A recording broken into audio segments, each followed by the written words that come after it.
VR in education and training. Virtual reality is revolutionizing education and training by providing immersive, hands-on learning experiences that were once impossible to achieve.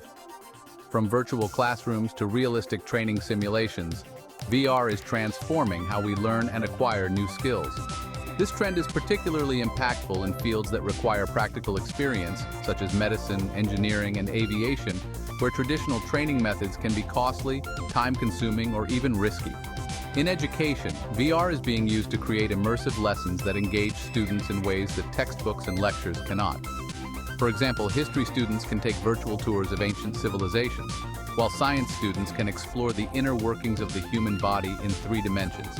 These experiences not only make learning more engaging, but also improve retention by allowing students to interact with the material in a meaningful way.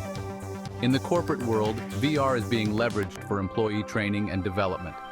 Companies are using VR simulations to train employees in complex tasks, such as machinery operation or emergency response, in a safe and controlled environment. This approach reduces the risk of accidents and allows trainees to practice repeatedly until they master the skills.